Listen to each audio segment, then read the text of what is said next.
Hello my friends, Dowellzrul here, and welcome back to another deck profile. And today we are back with my Malicevorice horror deck, right? So, normally I wouldn't do the same deck back to back or so close together like this, but this deck has changed so much in so little time that I figured that you guys should see this. And so ever since a Junkrat enthusiast brought this deck up to me, I've been playing around with it online and Dueling Book, and I have like not even a day after I uploaded that video about this, I found something interesting you could do with the deck. So, without further ado and giving away the surprise, let's just get right into this. And to start things off, we're stuck with the 3 Fork, because Fork is still the second best starter card of the deck. You just discard one other Fiend type and special summon it. It's a free level 2 on board. It's just super good. We're also sticking with 2 Knife. When he's normal summoned, you can target Malicevorice in your graveyard, and since it doesn't work with the Umbral Horrors, you want it at 2, not 3, because you need Malicevorice in your grave for that. And then also, 2 Spoon, because his effect only works on when a Malicevorice monster with a different name is summoned.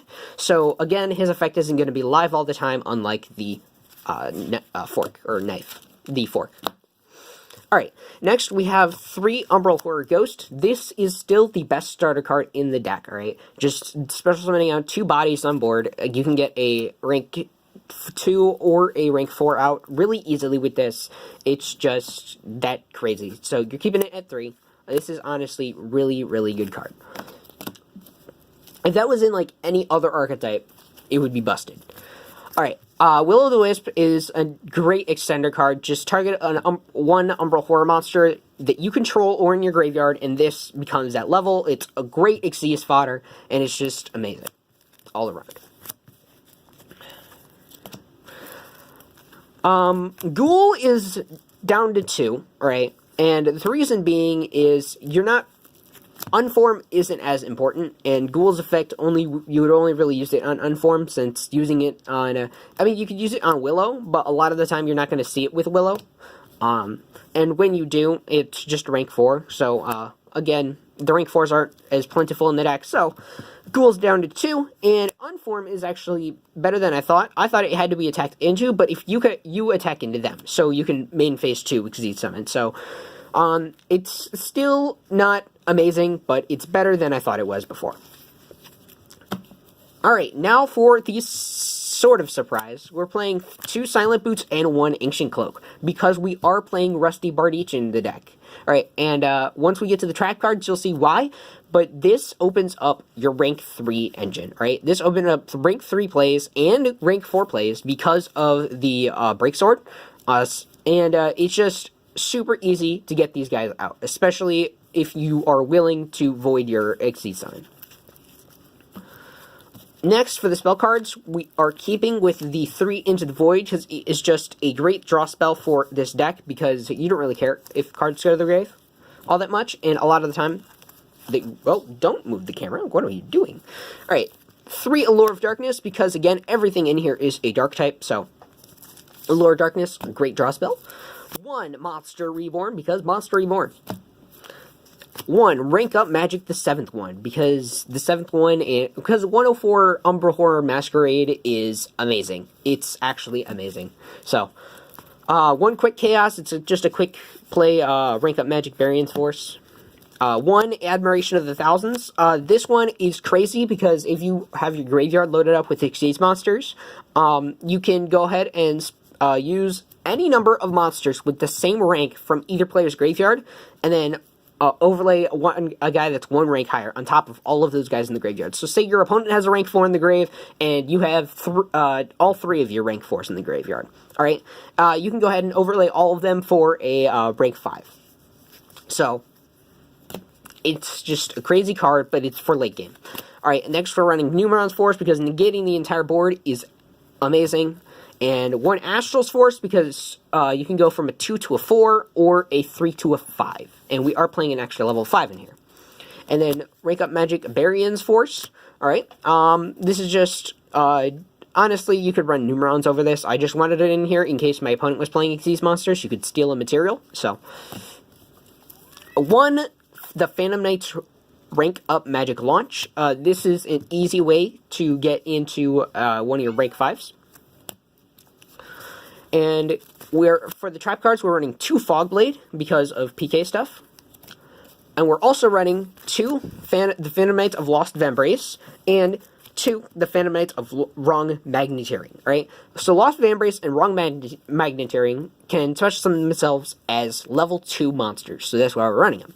Alright, so let's start with Lost Vambrace. Alright, and what he does is you could target one monster on the field, and if that target is still on the field, the Phantom Knights monsters you control cannot be destroyed by battle. Also, that target loses 600 attack and becomes a level 2.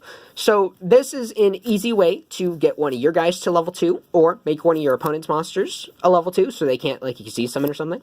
And then, these effects last until the end of the turn, and then, special summon this card in defense position as a normal monster, warrior, dark, level 2, 600 attack, 0 defense, not treated as a trap card. So, then this would be under the Phantom Knights cannot be destroyed by battle protection for the turn. So this is a really good card. And then the Phantom Knights of Wrong Magneteering. When an opponent's monster declares an attack, negate that attack. Special summon this card as in attack position as an effect monster. Dark, warrior, level 2, 0 attack and defense with the following effect. And it's not treated as a trap card. And quick effect, you could send this card and one face-up one face-up card you control to the graveyard, either a Phantom Knights monster or a Phantom Knights continuous spell or trap, and draw 2 cards. So not only are these great level 2 monsters that special summon themselves, sure, Wrong Magneteering is a little more situational, but battle traps are pretty useful in this deck. But this guy lets you draw 2 cards, and this guy protects all your Phantom Knights from being destroyed by battle, which is really good. Especially since a lot of your extra deck guys don't have a whole lot of attack. Alright, now for the extra deck, we are running 1 the Phantom Knights of Cursed Javelin, and he is now a quick effect if you use the level 2 traps. We're running 1 96 Dark Mist and 1 Chaos 96 Dark Storm. We're running 1 43 and C43. We're running 1 Djinn Buster and 1 King Overfiend. The King Overfiend is actually really good against a lot of decks because it's essentially a mini. It's a worse version of Azathoth. It's more like Baguska actually. Effect monsters your opponent controls cannot activate their effect. It's essentially a Baguska. Alright, except it doesn't switch them to defense. Alright, and 1 Break Sword, because we're playing the Phantom Knights now, so we can run the rank 3s that we can just dig Z's into. We're running 1 Evil Swarm Nightmare, because of the defense. Alright, 1 Time Thief Redoer. Now, if you see Redoer, I feel like you could already tell what I'm going to be showing you in the rank 5s, but 1 number 104 Masquerade, his effect doesn't matter.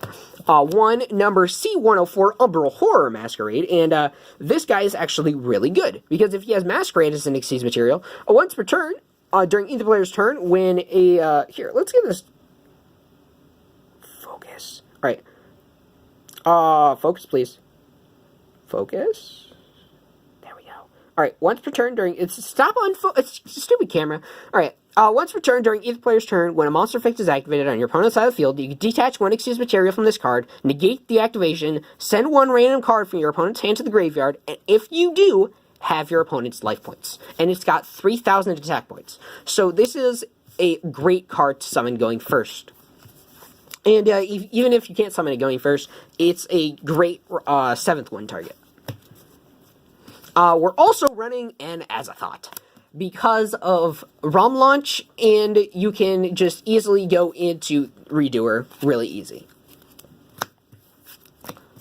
We're running 1 Wee Rich's Apprentice and 1 Rusty Bardich. Rusty is actually really good, and same with Wee Witch, in helping get out a bunch of your Xyz monsters. And Rusty is a free pop if you Xyz summon into it, so. Well, this is the updated Malicevorice deck. I hope you guys like. Be sure to like, subscribe, comment, all that wonderful YouTube stuff.